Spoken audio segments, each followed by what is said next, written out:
Fred, viens voir. Viens voir Fred. Fred Martinet, vous pouvez juste l'applaudir parce qu'en fait, Fred, ça fait 4 ans qu'il nous soutient, qu'il vient avec nous, qu'il nous suit. Et en plus, aujourd'hui, comme à cause de la SNCF, on a la perte d'un de nos intervenants. Camille Allouin, cet après-midi, ne pourra pas être présent, donc je vous l'annonce, à cause de la SNCF. Merci la SNCF. Fred propose de vous la présenter. Fred, c'est à toi.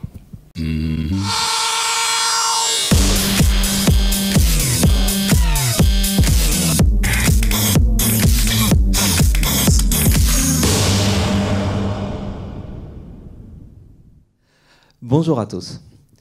Donc, comme vous l'avez compris, je remplace Camille qui a généreusement accepté que je pallie les défaillances de la SNCF, que je subis moi-même depuis la semaine dernière.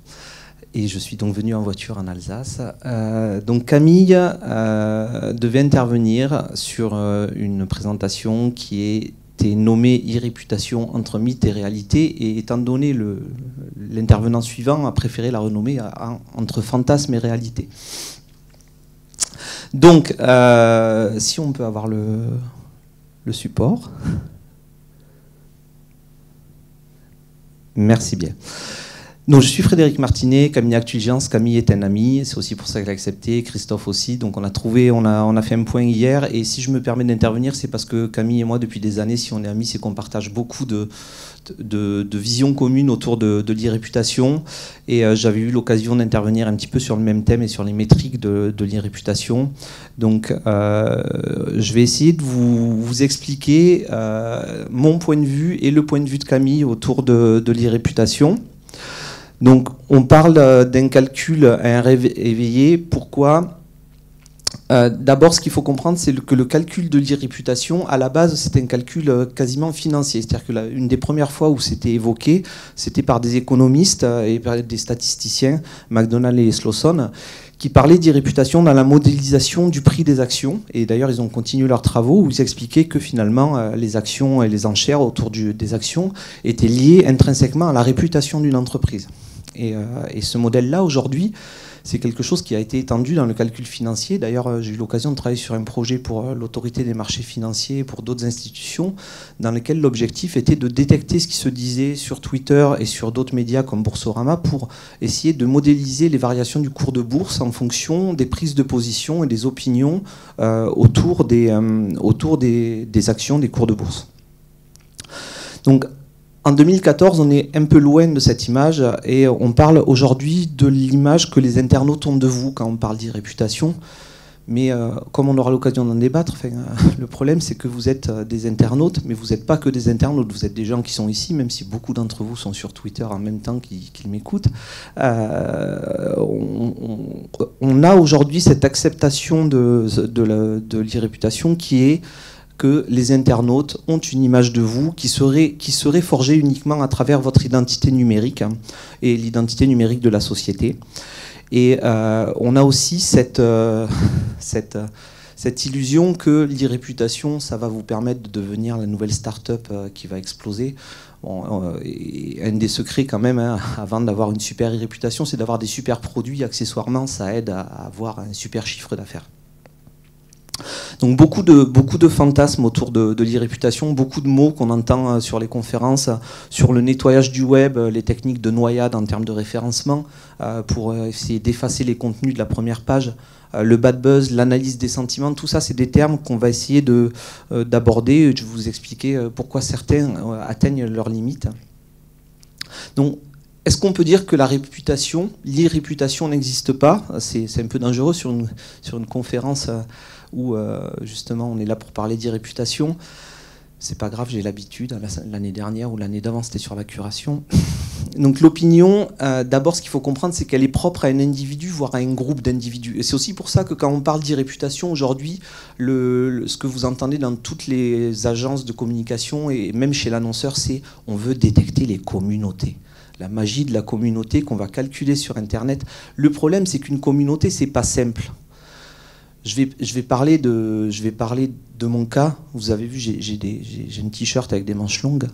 Et la communauté des gens tatoués, c'est quelque chose de très particulier. Vous avez des cadres supérieurs, vous avez des consultants, vous avez des bikers, vous avez des prisonniers. Pourtant, on forme une communauté parce qu'on a un point commun.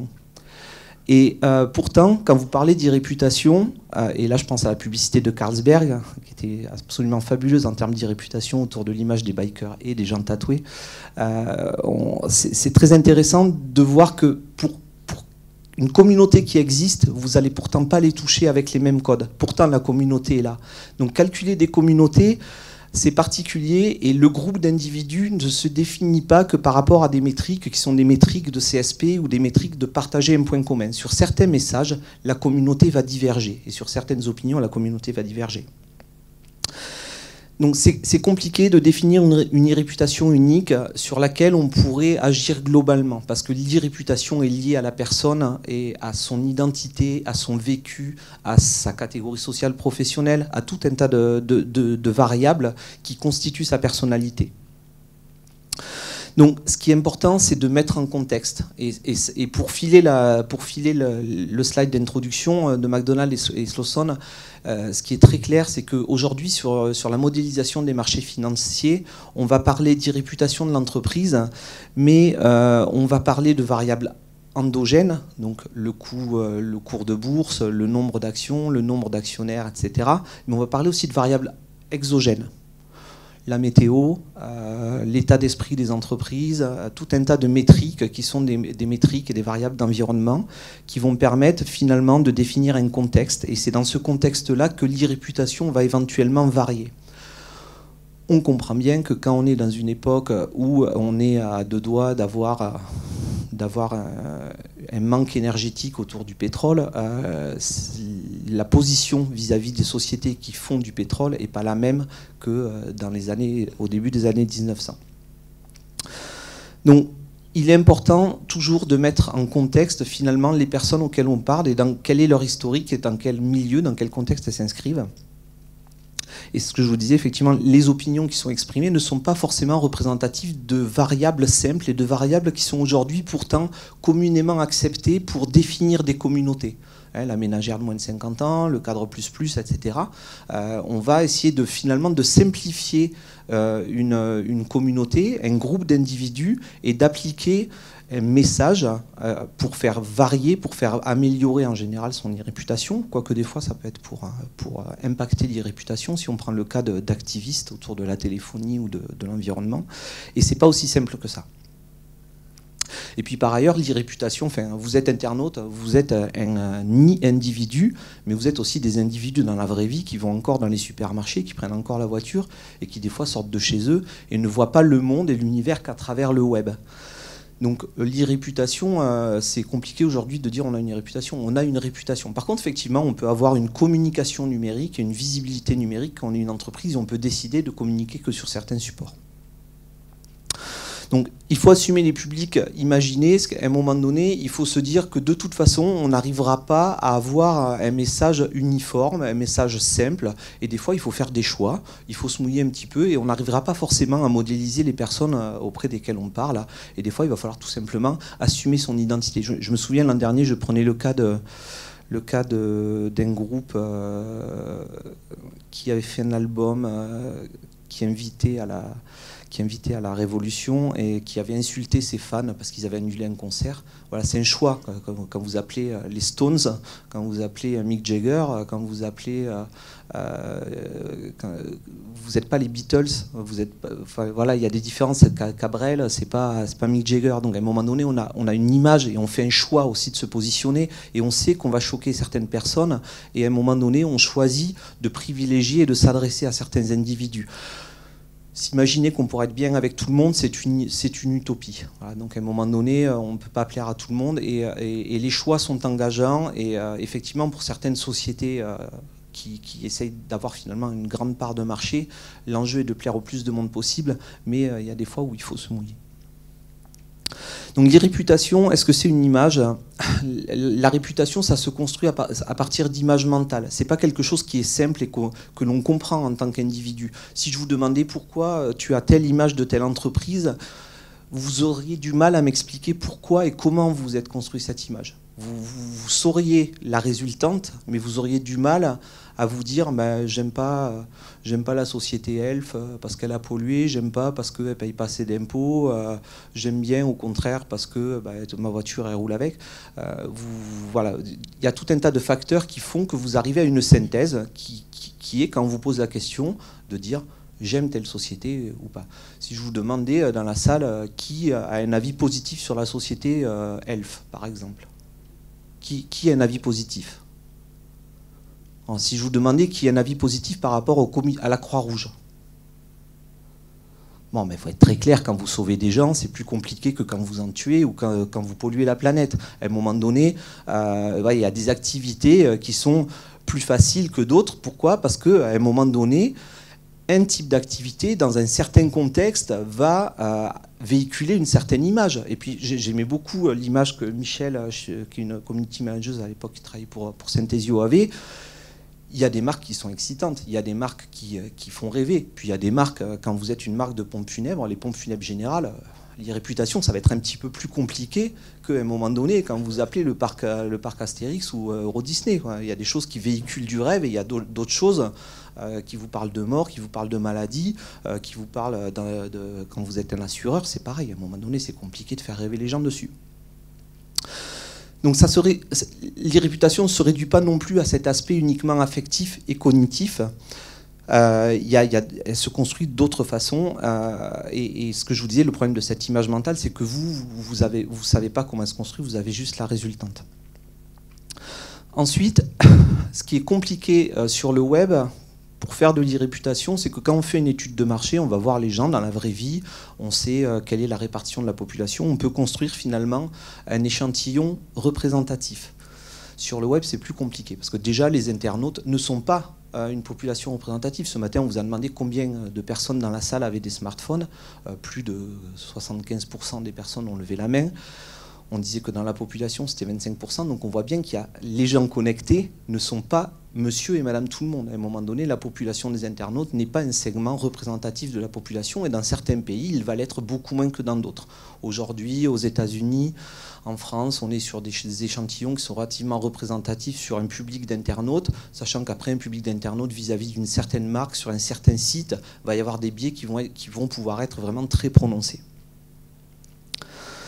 Donc, c'est Flavien qui évoquait ça ce matin. Voilà. Si on veut, à un moment donné, plaire à trop de monde et se focaliser sur ce qui génère de l'affect, ce qui génère de la réaction, ce qui génère de l'émotion, on va à un moment donné se focaliser sur des messages où on sait que ça marche. Et on ne va plus prendre de risques, finalement. On ne va plus prendre de risques et on va pas être dans une logique où on va se démarquer, on va être dans une logique où finalement on va utiliser les mêmes messages pour vendre des produits qui sont différents avec une identité d'entreprise qui est différente. Et voilà, enfin, on se focalise sur le LOLCAT. J'ai un ami qui aimait dire, de toute façon le web c'est pas compliqué, c'est nichon, paillettes et LOLCAT. Et il y a des messages qui marchent, il y a des messages qui génèrent de la réaction, il y en a d'autres à un moment donné où on sait qu'on va aller sur des choses qui sont un petit peu plus compliquées. Voilà, donc quelques exemples, hein. Un bel avis de la Poste, à votre avis, Valentine l'écolo va-t-elle réussir à convaincre sa copine Marie de suivre son exemple? Le super tweet qui donne envie d'aller voir le message et qui donne envie de lui jeter des cailloux à la Poste, hein. Enfin, moi personnellement, après je sais pas vous, moi juste ça m'horripile, voilà. Donc j'aimerais surtout savoir si vous pouvez m'aider et si vous pouvez retrouver mon colis perdu, faire rouler ces trains qui ne roulent plus, enfin, voilà. Donc Facebook, profiter du premier réseau social, une publicité faite par une agence avec des options, un site internet ou une boutique en ligne, voilà, on utilise. Alors oui, Facebook ça marche, et régulièrement on entend que Facebook se casse la gueule, que les jeunes s'en vont, etc. C'est des conneries, il y a 1,2 milliard d'utilisateurs, c'est énormissime, on n'a jamais eu de communauté plus grosse. Attention, il y a quand même les Chinois, les 3 premiers réseaux sociaux chinois en France, c'est-à-dire une population, une langue, ils sont à plus de 550 millions d'utilisateurs. Donc j'entendais Google, c'est majoritaire, en Chine Google c'est minoritaire, il y a Sohu, Baidu, etc. qui sont largement devant. Il ne faut pas oublier qu'ils sont quand même un pays, un continent avec un petit paquet de personnes qui peuvent arriver à un moment donné à aussi orienter notre façon de concevoir le web. Et je pense qu'aujourd'hui, le plus grand danger de Facebook, s'il y en avait un, c'est principalement sur ces aspects-là. Donc l'irréputation comme une mesure, donc étymologiquement, l'irréputation c'est un calcul, d'accord. Donc c'est ce que je vous disais tout à l'heure aussi sur la partie réputation. La réputation c'est quelque chose qui a une valeur, et la réputation c'est la valeur qu'a l'individu finalement, la valeur qu'on lui accorde. Vous pourrez regarder sur un dictionnaire d'étymologie, comme c'est pas moi qui ai fait ces slides, que Camille est quand même un thésard qui a soutenu sur les réputations. Je suis allé me renseigner hier sur l'étymologie du terme réputation, et dedans il y a effectivement la notion de valeur. L'individu a une valeur qui est, entre guillemets, monétisable et qui renvoie à une réputation de cet individu. Donc, une valeur, mais comment calculer cette réputation? Et souvent, on entend parler d'influenceurs avec un beau score cloud orange avec un petit logo derrière. Comment on va calculer la valeur réputation d'un influenceur? C'est compliqué. C'est compliqué. Moi, ma maîtresse, elle me disait, il ne faut jamais rajouter les choux et les carottes. Et en matière d'irréputation, on est un petit peu fort pour combiner les likes, les backlinks, les RT, les comments, etc. Et donc le numérique a cette notion de pouvoir, le web a cette capacité qui est presque un défaut de pouvoir fournir du chiffre sur des choses qui ne sont pas forcément chiffrables. La notoriété, l'affect lié à la marque, c'est quelque chose qu'il est extrêmement difficile d'évaluer. Quand vous demandez à un patient d'évaluer sa douleur, vous dites sur une échelle de 1 à 10, comment tu évalues ta douleur? Et la même douleur, la même souffrance vis-à-vis d'un individu ne va pas être perçue de la même façon. Sur la réputation, c'est exactement pareil. Et selon la marque, le RT, le retweet, le like ne va pas représenter finalement la même relation affective à la marque. Donc on compte, les indicateurs se multiplient, ne se ressemblent pas. Camille en a pris deux, le Synthesio Rank, qui est une société qui travaille dans l'irréputation, et le AmiRank, qui est une société qui travaille plutôt sur la partie intelligence économique, veille stratégique. Voilà, deux indicateurs qui visent à déterminer l'importance d'une source ou d'un compte social. Deux choses très différentes. On ajoute les choux et les carottes et on a un bel indicateur magique, avec éventuellement, bien évidemment, un périmètre de calcul qui va varier. Le problème, c'est qu'à un moment donné, si on a tous le même indicateur, pour des choses qui pourtant sont différentes, parce qu'effectivement, la réputation d'une entreprise comme Bluebot, que je ne veux surtout pas minimiser, et la réputation d'une entreprise comme Nike, à un moment donné, elle n'est pas la même. Et ce qui va être important, c'est surtout la variation de cette réputation. Est-ce que je m'améliore? Est-ce que les gens me connaissent plus? C'est pas j'arrive à toucher des milliards d'individus, c'est pas ça qui compte. Donc ce qui est important à un moment donné, c'est de prendre conscience de ce qu'on est et vers où on veut aller en termes de réputation. Et surtout, si on a les mêmes métriques, on va avoir tendance, en fonction des mêmes seuils, à prendre les mêmes décisions. Et je vous ai dit, on n'a pas les mêmes publics et on n'a pas les mêmes produits.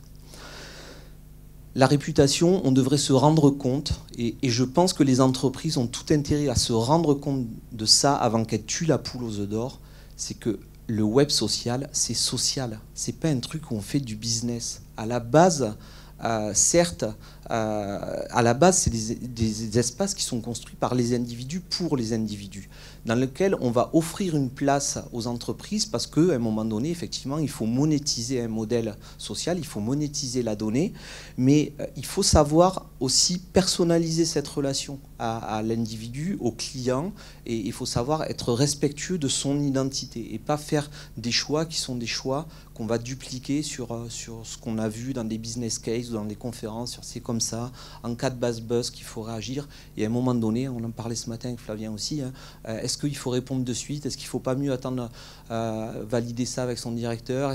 Comment on répond? Comment on se positionne? Voilà, l'entreprise doit jouer la carte de la personnalisation.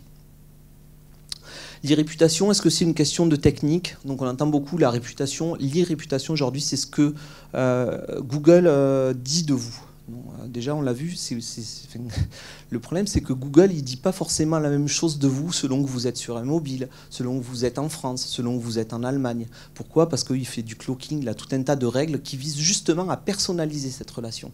Et là où c'est très intéressant, c'est que ce moteur de recherche, qui est un gros acteur, lui, va aller dans une logique de personnalisation, alors que beaucoup de marques aujourd'hui sur la e-réputation essayent de renier la réputation en disant mais de toute façon, si on veut être productif sur la gestion de notre réputation en ligne, il faut impérativement qu'on modélise, qu'on schématise, etc. et qu'on limite l'individu à un cas. Et c'est pas du tout ça. Donc Google ne dit plus la même chose aux individus. En fonction de leurs amis, en fonction de leur historique, en fonction de l'endroit où ils se connectent, de leur ordinateur, etc., on ne va pas avoir les mêmes informations qui vont être renvoyées. Donc effectivement, selon que vous êtes en France, que vous tapez le nom d'une marque qui a un homonyme en Allemagne et que vous passez la frontière, ce n'est pas les mêmes résultats qui vont arriver dans le même ordre. Donc on comprend bien que la réputation à travers un moteur de recherche, pour deux individus différents, au même moment, ça ne va pas être la même qui va se construire à cause des résultats qui sont renvoyés. Le moteur de recherche, Google, mesure la popularité. Et ça, c'est ce qui a fait la force de Google, c'est de se baser sur ces backlinks, donc ce qu'on appelle le PageRank, en fait, qui permet de déterminer la popularité d'une page web. Mais il ne détermine pas la réputation. La réputation, c'est quelque chose qui est positif ou négatif. Et finalement, à force de se focaliser sur les algorithmes, on n'a plus de sens, on n'a plus le sens qui est donné aux sources, qui est donné au public. Et ça, c'est un vrai problème, cette algorithmie. Aujourd'hui, il y a beaucoup de débats sur les algorithmes et sur la notion, sur la construction du monde qui renvoie, sur l'image qu'il renvoie du monde. Il y a un article très intéressant qui disait que Facebook, les algorithmes de Facebook et d'autres sociétés qui travaillaient dans la Silicon Valley étaient plus puritains qu'au début du 19e siècle. Parce que leurs algorithmes étaient tellement restrictifs en termes d'accès au sexe, à la nudité, etc., qu'ils construisaient une image du monde qui était une image puritaine et qui était un véritable retour en arrière. Donc, à trop s'appuyer sur des dispositifs, finalement, on arrive à un moment où on n'est plus dans la gestion de la personnalité, on pousse un bouton, on construit quelque chose, et finalement, on va tous se comporter de la même façon, et la réputation, faut arrêter de dire que ça va se construire de façon automatique. Est-ce que c'est une question d'influence, l'irréputation? On parle d'influenceurs, mais est-ce qu'on peut travailler avec? Voilà. Et on s'aperçoit qu'un influenceur, en fonction d'un cas, en fonction d'un milieu, ça ne va pas être le même, et que la viralité, finalement, toutes les études qui sont publiées montrent que finalement, les influenceurs, en fonction des variables exogènes du modèle, là, c'était très intéressant, Christophe qui dit aujourd'hui on aura du mal à passer trending topic. Pourquoi? Parce que vous arrivez à un moment où en face de vous, vous avez des événements qui vont occuper l'espace. Et ça, c'est des variables à la fois endogènes et exogènes. Elles sont exogènes à la conférence aujourd'hui, mais elles font qu'elles s'inscrivent dans le même espace et elles vont occuper l'espace. Et finalement, cette conférence qui serait tenue un autre jour, elle aurait peut-être été trending topic, et donc on voit bien que la réputation autour de la conférence aurait été complètement différente. Donc le contenu est quelque chose qui est essentiel, et la qualité des produits est quelque chose qui est essentiel. Et il est possible d'activer des amorces avec ces contenus. C'est ça qui compte, c'est la façon dont on va donner du contenu qui va pouvoir générer une dynamique. Et la connaissance du réseau, elle peut être utile dans certains cas pour gagner du temps, mais elle va pas complètement se substituer à la qualité du contenu et de l'image qu'on renvoie. Et de toute façon, l'influence, c'est quelque chose qu'on peut mesurer a posteriori. Donc il y a beaucoup de tentatives pour modéliser les mécanismes d'influence, mais c'est extrêmement complexe parce qu'il y a énormément de variables et on est tous très différents, on a tous une histoire qui est différente. Et l'influence, on l'aperçoit de façon très différente. Voilà. Si la meilleure technique, finalement, c'était de s'occuper de ses clients et de s'occuper d'avoir des bons produits. L'éthique qui est important, l'éthique c'est ce qu'on voit à l'intérieur en fait. On parle de nettoyage du web, est-ce que c'est quelque chose qui est éthique? On voit qu'il y a souvent des discussions. Est-ce qu'on doit collecter toutes les opinions? Quelles sont les limites à la surveillance qu'on peut mener sur les individus et à la donnée que l'on peut collecter? Et jusqu'où on peut aller dans le traitement? C'est des limites qu'on est en droit de se poser quand on est community manager ou quand on gère l'image de marque d'une entreprise, de savoir jusqu'où on peut aller dans la compréhension et finalement le flicage de ses clients. Voilà, donc est-ce qu'on doit inciter les utilisateurs à donner plus de données? Est-ce qu'on doit attendre que la législation soit faite pour s'imposer ses propres limites? C'est des vraies questions que je pense aujourd'hui la communauté des personnes qui travaillent sur le community management, les réputations, est en droit de se poser et doit se poser avant qu'effectivement que le législateur dise les faux avis sur TripAdvisor, peut-être falloir regarder ce qui se passe, peut-être que acheter des fans sur Facebook c'est pas bon, et peut-être qu'il faut à un moment donné savoir soi-même être conscient de ce qu'on fait. Au final, il n'y a pas de bonne recette, et surtout pas si vous prenez les recettes d'un autre, si vous les ressortez 10 ans après, le web évolue très vite. Et à un moment donné, il faut savoir soi-même se remettre en question, se mettre rapidement, et pas tout sans arrêt déployer les mêmes modèles. Voilà, il faut construire un blog parce que faut faire une landing page Facebook, parce que à un moment donné, j'ai travaillé en agence, il y avait le concours du commercial dans l'agence qui allait vendre le plus de landing page à ses clients, quoi. Je veux dire, à un moment donné, il faut arrêter les bêtises. Si tout le monde emploie les mêmes techniques, pourquoi on est là à en discuter finalement? Pourquoi on est là à se poser des questions sur l'e-réputation? Et pourquoi on est à se demander s'il y a des techniques magiques, tout le monde les appliquerait. Et je pense qu'effectivement, le problème de l'e-réputation, c'est qu'il n'y a pas de technique magique. Donc il y a beaucoup de sujets numériques, il y en a un dont on entend beaucoup parler, le big data. Là-dessus, je me permets de dire que je ne suis pas complètement en phase avec Camille, parce que le big data, c'est un sujet qui est très intéressant justement pour permettre la modélisation et la compréhension. Maintenant, effectivement, là où je suis beaucoup plus sceptique, c'est sur les débouchés commerciaux et ce que ça peut apporter. Intellectuellement, c'est très intéressant sur ce qu'on peut en faire, mais là aussi, je pense qu'on est en train de dévoyer la chose en essayant d'en faire quelque chose de foncièrement commercial, alors qu'il y a d'autres enjeux derrière le big data. Et des choses qui sont très positifs, qui potentiellement peuvent être très positifs. Si on parle de crowdfunding, par exemple, je travaille pour des organisations dans l'humanitaire.